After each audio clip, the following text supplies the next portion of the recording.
meeting of the Fairfield Town Plan and Zoning Commission. We have, as you can see, 4 commissioners present, and I believe Commissioner Leahy Is on the phone, yep. is on the phone, so we just have the 5. So we'll move forward with 5, and we'll see if any of the other 2 show up. I believe they are, but we shall see. We'll start first with meeting minutes from the last meeting. May I have a motion? Move to approve. Move to approve, Commissioner Brayman. I need to abstain because I wasn't here, so. Fair enough. I watched the video, so I'll second it. Okay, seconded by Commissioner Ford. Commissioner Levy will abstain, as he just said. Commissioner Brayman. No comments on the minutes. They seemed in order. Commissioner Ford. Nothing further. And same for me, nothing further. We'll put it to a vote. All those in favor, please say aye or raise your hand. We have 3. Commissioner Leahy? Aye.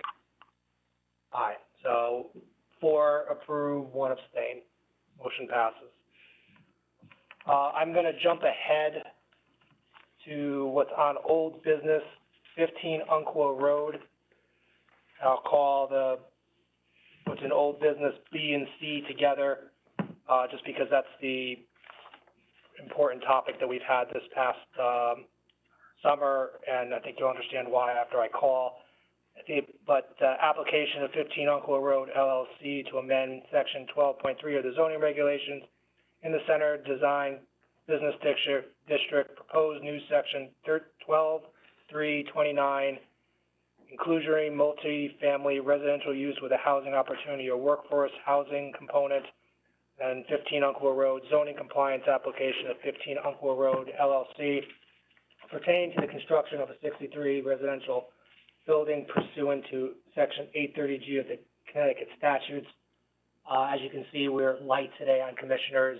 I myself wouldn't mind an extra week or so to get up, not to get up to speed. I'm already up to speed. I missed 1 hearing, but I'm up to speed. But to get my thoughts in order, we may have some commissioners who need to get up to speed.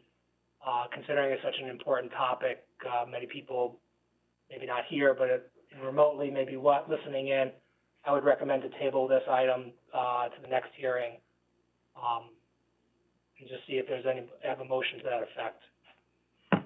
Commissioner Brayman? So moved. I myself could benefit from more time to digest the large amount of material that we got over the course of the many hearings. Thank you. I'll second. Second from Commissioner Levy. Likewise. Yes. I'll point out that we do have a deadline or time frame that's in October. We've now given ourselves essentially the month of September to adjudicate this application. I would recommend to all the commissioners, if you have questions for any of our departments in town, please send your questions through the zoning, through our staff, Mr. Wendt or Ms. Harrigan. So we're in a position at the next hearing, or not just the questions, but if you need to get up to speed, please do so with reviewing the videos. So we are in a position to have a substantive talks at our next meeting, if not make a motion or adjudicate it on the next meeting. But we still have the 2nd September meeting as a backup. But after that, I think we get tight, as in I don't think we can go past September. Mr. Wendt, is that fairly accurate? That's correct, Mr. Chairman. You have till the 13th of October, but our next meeting is 3 weeks from this evening, so we'll have a full staff report for you by then, so hopefully to engage in a substantive discussion on our next meeting on the 13th of September. And I don't think we have an October meeting before our deadline, correct? I think the first meeting in October precedes that deadline, so you've got 3 calendared meetings to deal. Okay. Well, maybe the thought of keeping it. Hi, Commissioner. My apologies. No worries. We skipped to Umpqua quickly. There's a motion to table, considering some absences and a lot of material to digest. Okay. And I'm just saying, I think we should be mindful September is probably an ideal month to take care of it. We still have maybe 1, but maybe we should all plan on trying to deal with Umpqua in September. Any other comments? All those in favor, please say aye or raise your hand. I seated. Yeah, you are seated, Commissioner Kidd, I'm sorry. That's okay. Commissioner Ford? Mr. Abstain. Oh, that's right. So we have, was it 4 ayes? No, 5 ayes. 5 affirmative and 1 abstention. So, moving backwards, to, Bills and Communications, 150 Villa Avenue, referral for recommendation regarding town acquisition of land. Mr. Went?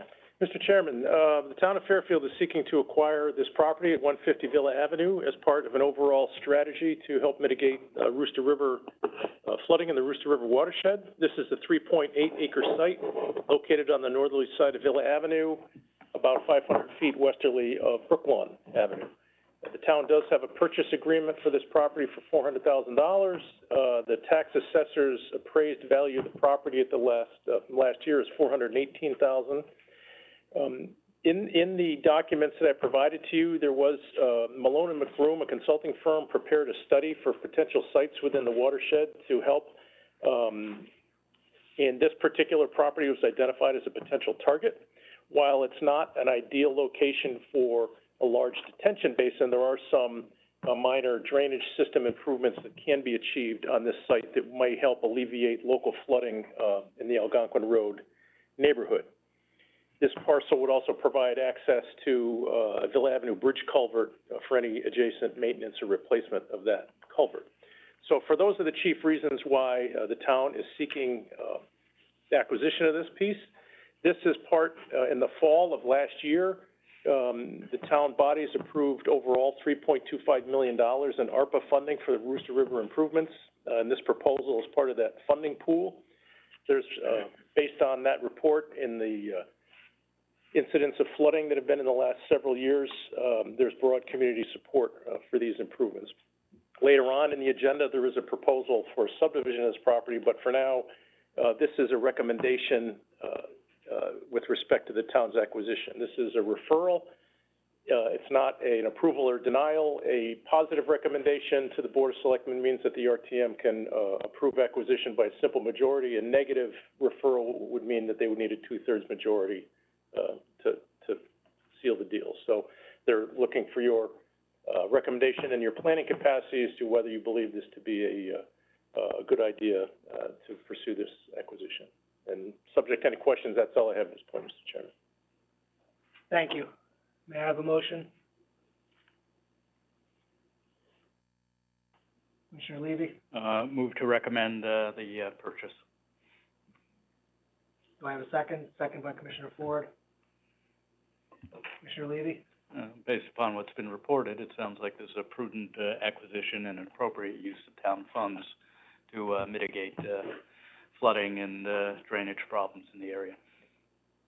Commissioner Ford? I concur. I used to live on Valley Road, experienced the backlog of the water regularly, so anything that can help, I think the town should do their very best to help alleviate it, so I would concur with my fellow commissioner. Okay. Commissioner Brayman? It's also unfortunate that we have some money from the federal government earmarked for this purpose as well.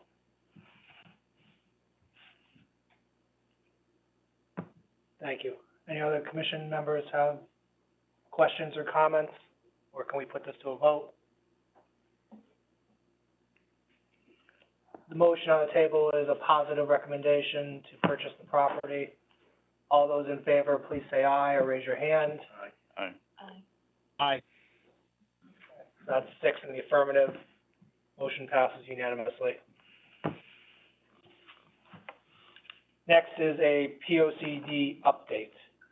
Yeah, Mr. Chairman, we just wanted to, we've been, you will recall that on June the 2nd, we had an initial meeting with this commission and our consultant team, and we talked about the path forward and our update. We've been working with them, and we are, and we had a joint meeting thereafter with the Flood and Erosion Control Board, which you, I'm sure, recall.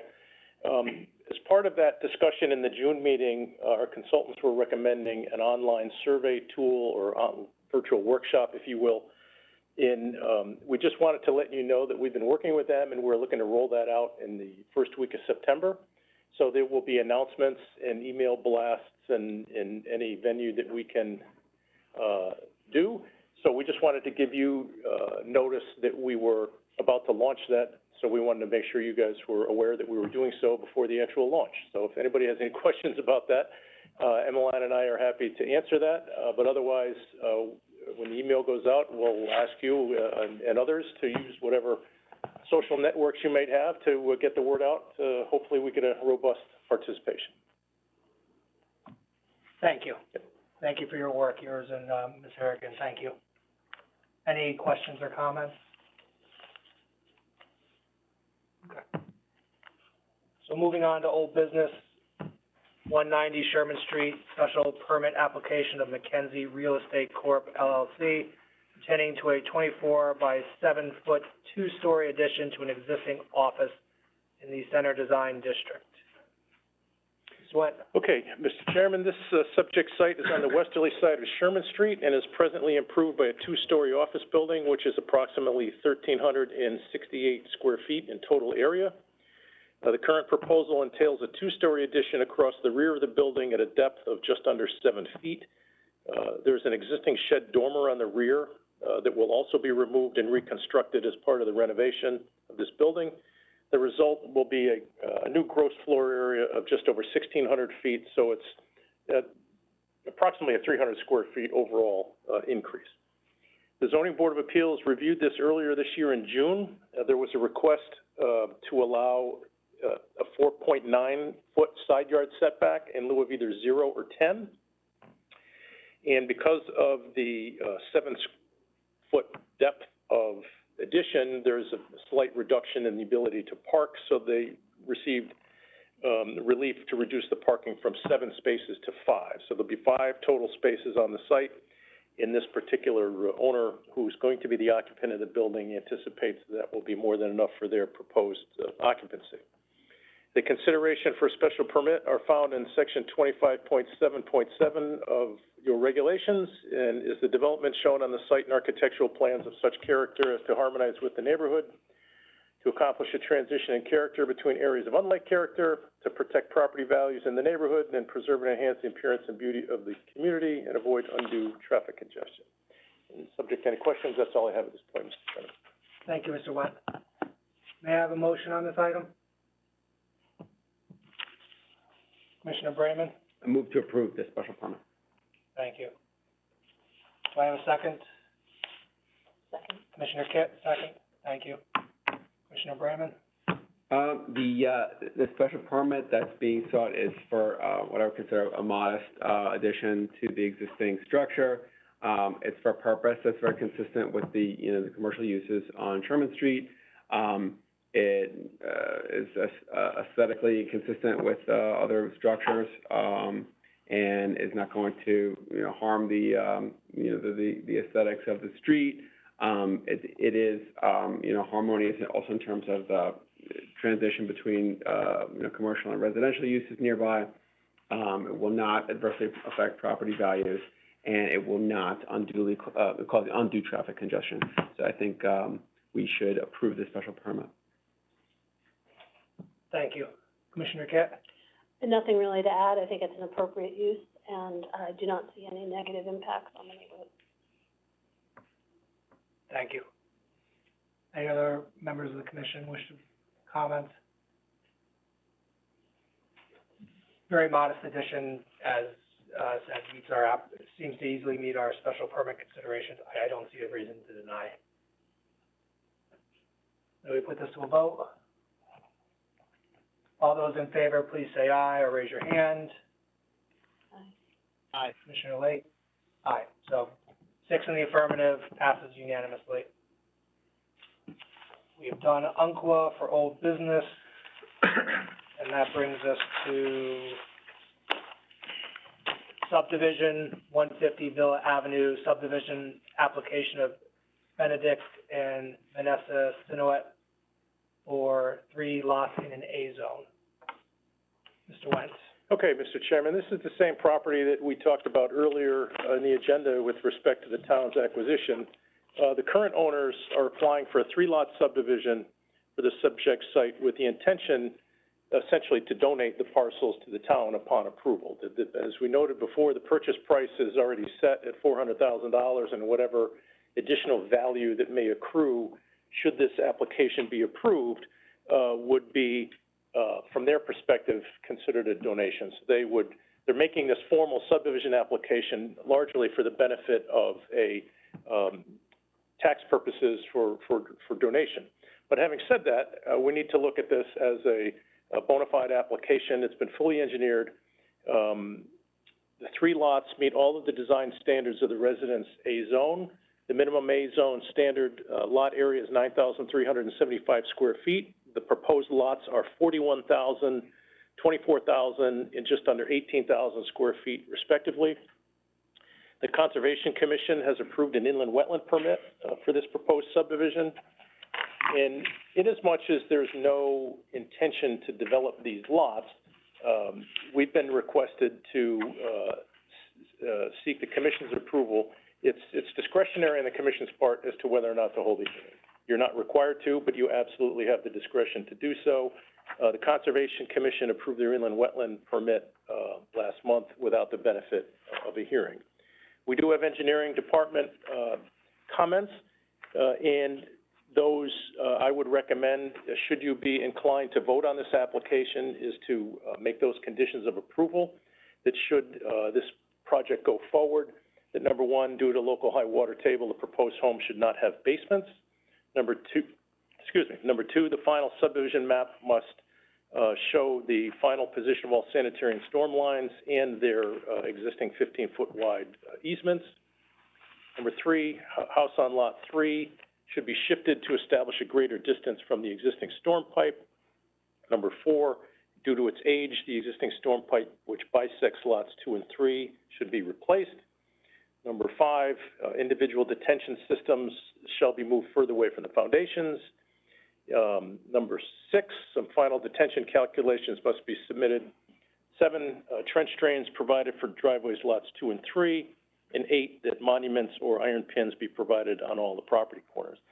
In my opinion, Mr. Chairman, none of those are really substantive matters. They're kind of design elements that could be easily reflected on a revised map, should this map ultimately go on the land records. So it is a subdivision application. We cannot guarantee that, based on your recommendation earlier tonight, that the RTM will actually vote to acquire this property. I think the chances of them doing so are probably pretty high, but we can't guarantee that. There is no intent to develop this property should the RTM ultimately acquire the property. So that's the project in a nutshell, and subject to questions, that's all I have at this point.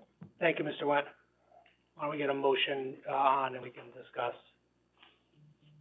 May I have a motion?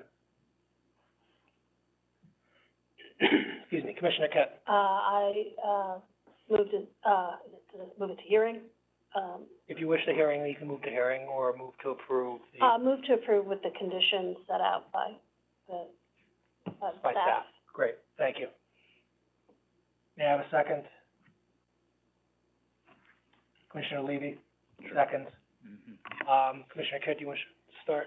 I think it would be a great purchase for the town, but I do understand that we want to have those stipulations in there for if this sale does fall through. We want to make sure anything that is built on these lots does follow these recommendations. Thank you. Commissioner Levy? Yeah, I think, I mean, the likelihood is that, I'm hoping that the RTM will purchase, because it sounds like a sound, use of federal, town funds to, alleviate the problems. But in terms of the, subdivision, the fact that there would be basically remediation of the existing, drainage system, should anybody actually want to build here, in that unlikely event, I think that would be a positive, and, a likelihood, it'll provide a tax advantage, to the donors. So, all the reason to approve. Thank you. Any other member of the commission? Commissioner Ford? Have they have a signed contract with the town? Yes. Oh, right. that makes me a little more comfortable, because what if the value comes back and it's, so they can, you know, the market's so high right now, I know it's kind of cooling off, but that they get cold feet and walk away, and, now we have 3 houses there, and the neighbors don't have a chance to be heard. So betting man, I'd say the town is probably gonna go forward with the purchase, and that's likely to happen, but, so they have it makes me a little more comfortable that there's a contract in place. And so they don't have a closing date because they have to wait for us to. Correct, the RTM ultimately has to make the final call to pull the trigger. Right, okay, thank you. Commissioner Bramman.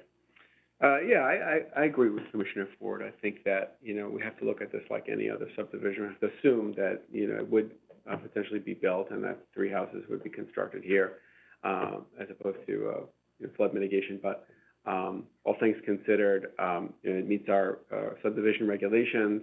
We're in an administrative capacity. We don't have a basis to deny it. I think we prudently, in this motion, we're prudently adding the conditions that we would need the, subdivision to comply with if it were to become a subdivision. And, I think that there's no reason for the RTM to disapprove of a purchase for which we have funding that our consultants have recommended is necessary for it to alleviate well-documented flooding in this area. So I'm in favor of the approval of the subdivision. And the tax advantage will hopefully incentivize other would-be donors of property to the town to do likewise. Thank you. I mean, normally we have hearings for subdivisions. I think we are properly using our discretion not to, in this case, to, I'm not sure expedite's the right word, but to facilitate the purchase, to help more incentivize the donor with the subdivision, but likewise keep the conditions in there, just as a backup, so to speak. I think, ultimately, I think it's a low risk that, this sale won't go through with the subdivision, but if it does, we have the backups. It meets our administrative, requirements, as Commissioner Bramman said, so, low risk all around to somewhat deviate from our standard process.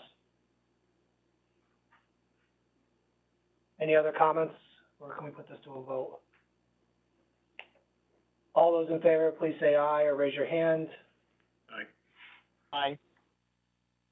6 in the affirmative, so that passes unanimously. We move now to our public hearing.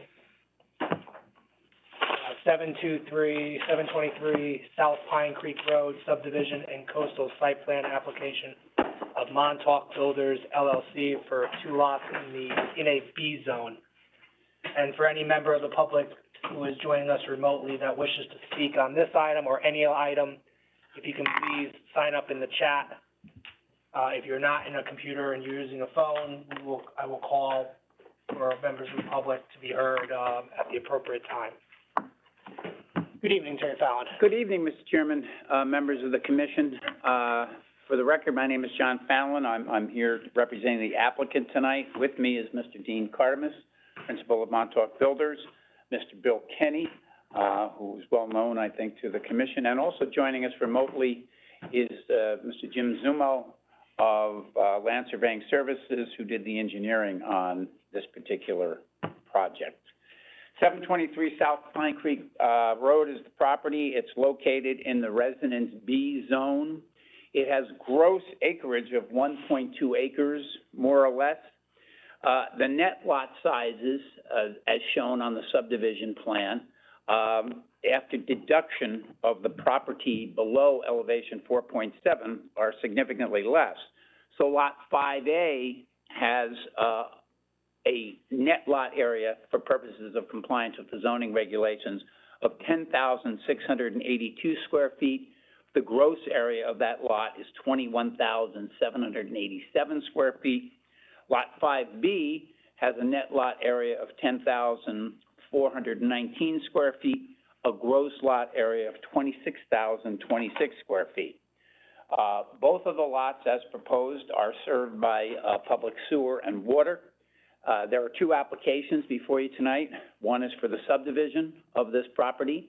The second is for a CAM approval pursuant to the Coastal Area Management Act, to allow the construction of 2 duplex units, on each of the lots. So a total of 4 units, 2 on each. A couple of points. The proposal, both with regard to the subdivision and the CAM aspects, complies with all provisions of your zoning regulations. As you know, in the Residence B zone, a 2-family dwelling is allowed when the lot area exceeds or is at 9,000 square feet. Secondly, as I'll elaborate on, and as I think is confirmed by Ms. Harrigan's staff report, we comply with all the design requirements of the AE 11 flood zone. Thirdly, and Mr. Kenny's here to answer if you have any questions, we did submit, and we will further embellish, as I'll comment in a minute, a very extensive planting plan that was reviewed and approved by the zoning staff as consistent with the statutory goals and policies set forth in the CAM Act. So briefly, let me just review what's in your record, which I think is, hopefully you'll agree, dispositive of these applications before you tonight. First, there's Mr. Kenny's report dated April 19, 2019. This is a report that was done earlier, and we did confirm with the staff that there were no specific changes that would require the report to be further updated. What Mr. Kenny's report does is, one, it confirms the consistency with CAM policies one by one, as you've seen. Secondly, it confirms, again, one by one, no adverse impacts that are anticipated with regard to the proposal. And number 3, it details, and so does the engineering review, significant improvements to water quality. There's really not much of any water quality provisions on this site now. They'll be state-of-the-art once this is approved. That's important for your considerations, I think, as far as the CAM proposal. And Mr. Kenny also proposes a robust planning plan, which is consistent with the CAM goals in terms of what is proposed. You secondly have a CAM site plan review that was prepared by Ms. Harrigan, dated August 17th, 2022.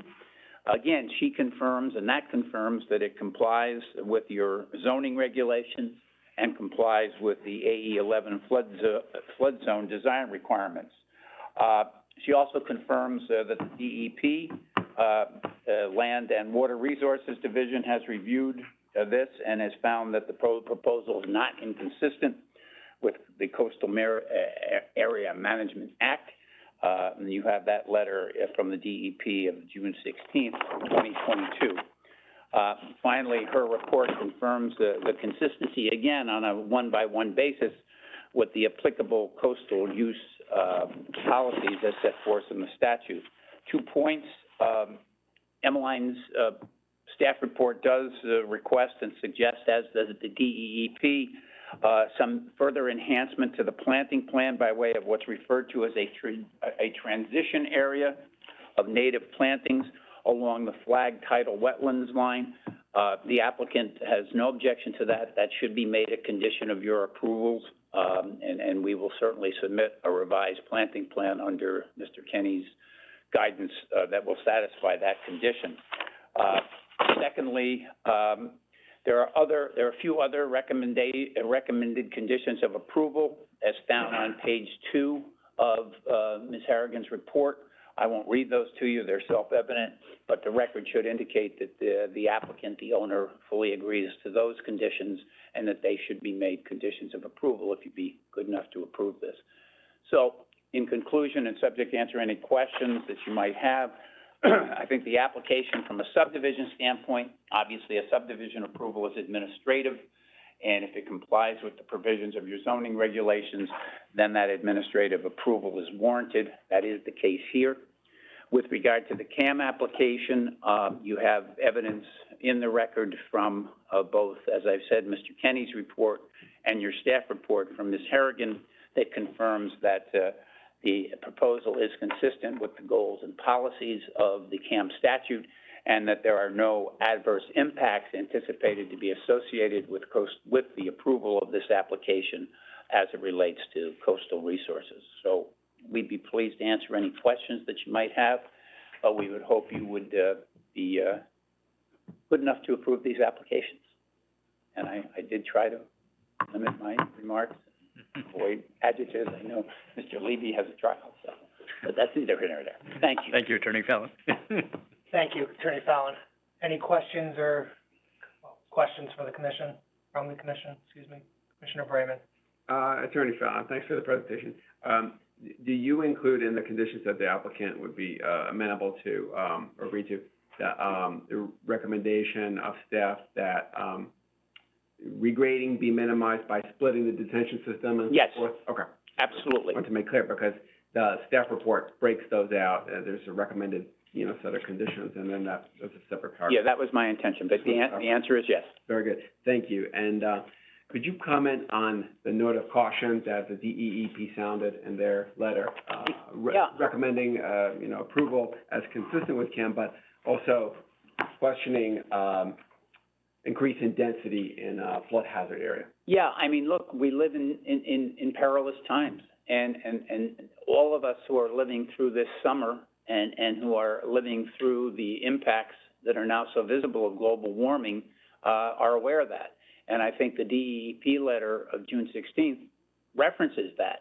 And I think that is a cautionary situation for all of us as policymakers. Having said that, and as I think the DEP letter recognizes, we have zoning regulations in place in the town of Fairfield. We have a state statute in place relative to CAM and coastal resources. This application, and the DEP makes no quarrel about that, complies with all of that. So I think that with regard to this application and the subsequent, any future applications in the flood zone, the property owners need to be prudent. They need to make judgments based upon their expertise. At the same time, long-term issues for the town, who knows what you consider in terms of your zoning regulations. But for now, I would certainly say to you that this particular application complies with your zoning regulations, complies with the CAM policies, and indeed, I would also say it will have a positive impact generally in the community, as new construction generally does, and is certainly not at all inconsistent with the pattern of development on this area of South Pine Creek, where there are numerous other duplexes in place. And I think with the work of your engineering department and your planning and zoning staff, the concerns that the DEP raises can and have been mitigated. Thank you.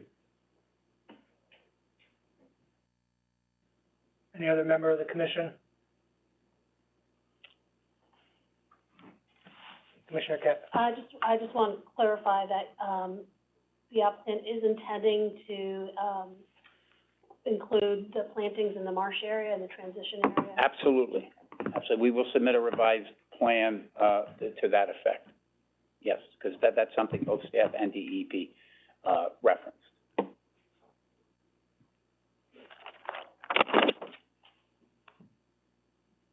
Any other member of the commission?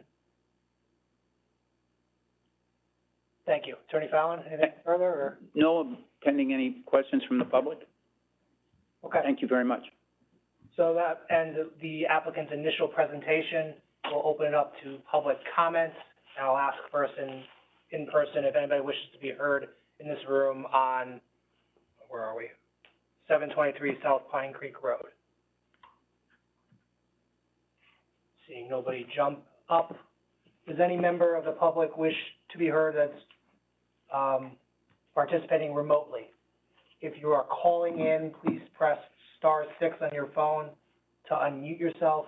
Has anybody signed up in the chat? Okay. So, to any member of the public in person or online remotely, does any member of the public wish to be heard? Again, if you're calling in, please press *6 to unmute yourself and announce yourself. Once, twice. Okay. Close the public comment portion of this application. Thank you very further? much, ladies and Okay. gentlemen. Appreciate it. Thank you, Attorney Fallon. So, that'll end the hearing on this item, and we'll move to 1460 Post Road, special permit application of Joe Morris for a vestibule addition to establish a rooftop deck dining deck, excuse me, in the Center Design District. Hello. Good evening. Good evening. What we're looking to do is essentially, the 1460, Just for the record, if you just say your name, please, sorry. Joseph Morris, I figured, but still. representing the owners of the restaurant and the owners of the property. Essentially, 1460 Post Road is a flat top, building, used to be Be Good. Been converted to an Italian restaurant, and the desire is to establish a rooftop deck on the flat roof. And in order to access the roof, we need a vestibule. And the vestibule complies with all setbacks. It's flush to the building to the west, 10-foot setback off of the east boundary. Our intention is to do a nondescript glass structure that's going to be approximately 35 feet from the front edge of the building, so it's going to be barely visible from the street.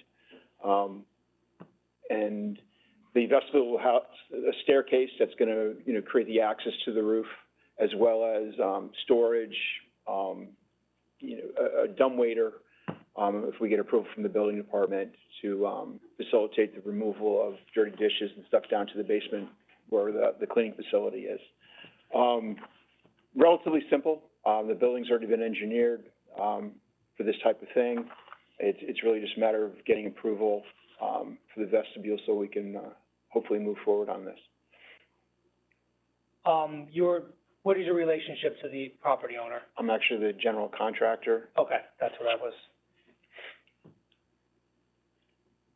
General contractor, I assume then will retain to potentially build this Yes. vestibule? Okay.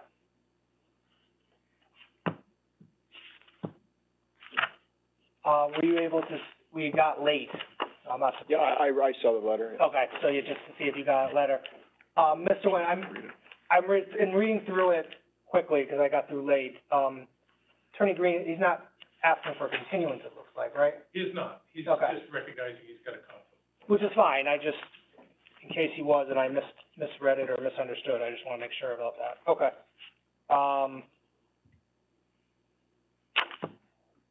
I have to go through it myself quickly, but any members of the commission wish to be heard, wish to ask questions or be heard? Commissioner Ford. Looking at the plans, so how would the patron flow work? Would you leave out the front door, go into the vestibule or not? Or? There's a side doorway on Stanford Street. Oh, right. That's remaining? That would be, you know, there's one entrance there, there's an entrance from the front door. There used to be a waitress station, in that area, so the waitress station would go away and we would do a switchback staircase that would go up to the roof deck. The staircase is approximately midway point in the structure. So there would be internal access to the staircase? Yes, internal. I looked at the plans, I really couldn't. It'd be an internal staircase. Got it, okay.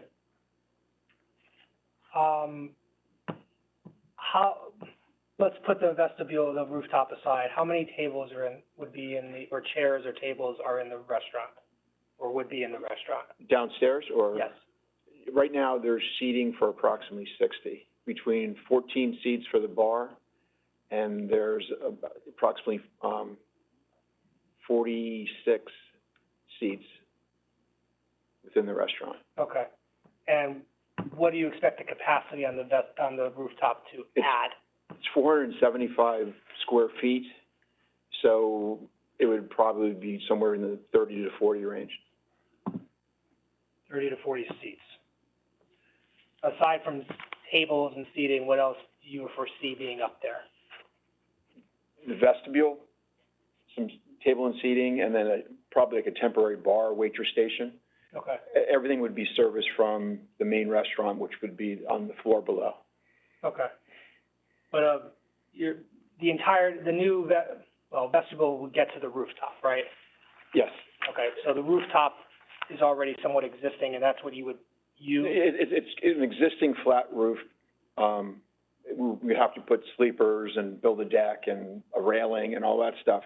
But probably the best way to visualize this is a patio. You know, because of the nature of 1460, there's no room to have outdoor seating or create a patio. So the intention is to create a patio on the roof. that would be used in warmer months. It's no real hard structure. The only purpose of the vestibule is because we're doing a staircase, and we have to enclose it. And then because of other requirements, you need a little area for storage and waitress station stuff, and that's what we would do. But there's no, quote, hard structure, bathrooms, nothing like that's going up there. Okay. But the vestibule itself is not 475 square feet. It's No. the rooftop, the vestibule is really just, The patron area is 475. The vestibule is separate from that. the vestibule, as you said, is just to get to the rooftop. Exactly. Okay.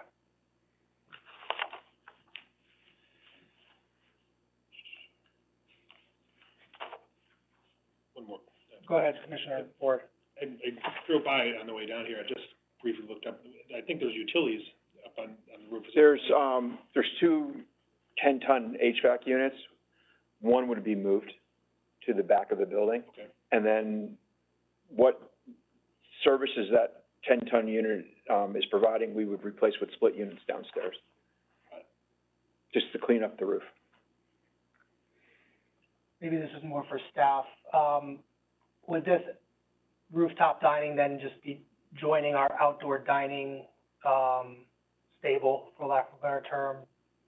Or is this something different than outdoor? I think that's a fair statement. As the applicant, as Mr. Moore suggested, they don't have physical space on this site because the building occupies almost the entirety of the site. So yes, this is in effect an outdoor dining provision that would go to the seasonal outdoor dining. I believe, maybe Mr. Decker can correct me if I'm wrong, that the variance that was granted was for seasonal outdoor dining. So, it would be subject to the standard conditions of all other outdoor dining establishments. And we had an application, or, well, I guess it would be grandfather, I guess, but it would have, any outdoor dining regulations that we enact coming forward, I guess this would be potentially purview to? Probably not, it'd be grandfather. Correct. I mean, this applicant was kind of waiting, because if you recall, earlier this year, the Economic Development Commission, through Mark Barnhart, proposed an expansion of outdoor dining. Right now, the present regulation allows the first 150 square feet not to require any additional parking.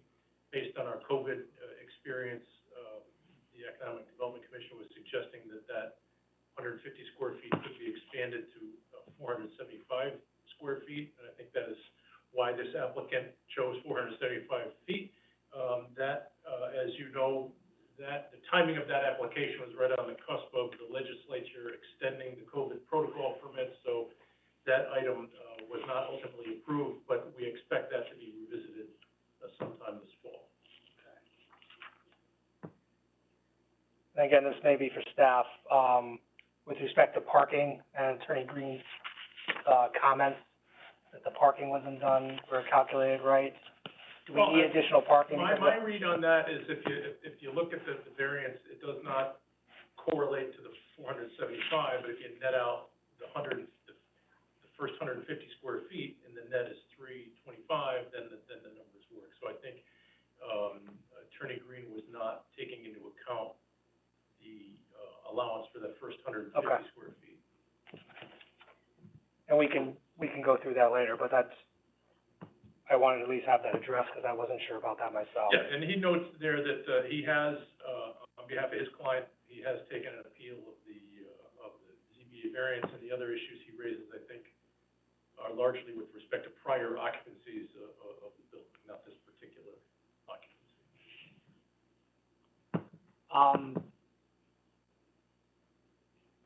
In reviewing, have your clients, I'll say your clients, people who retained, you've seen at least the, Attorney Green's letter and referencing back previous grievances with parking?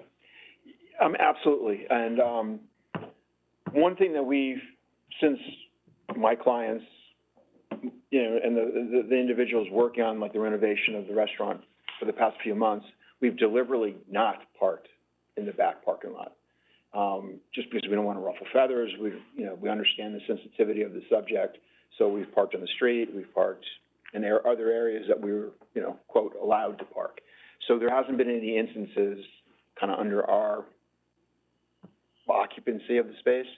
And frankly, there's you know, I think we netted out was 4 additional spots, because there was the 475 minus the 150, and then there's a footprint of the existing restaurant downstairs that we're losing for the staircase.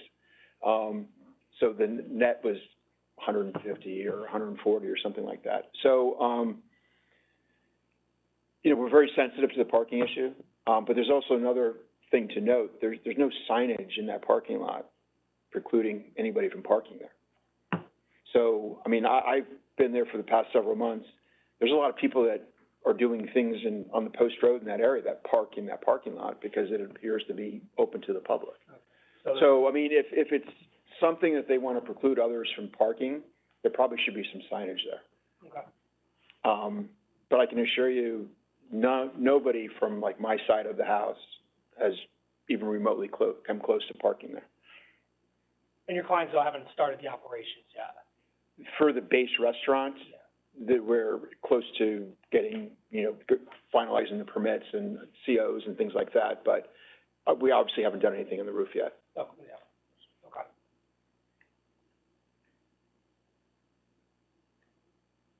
Any other member of the commission? Questions?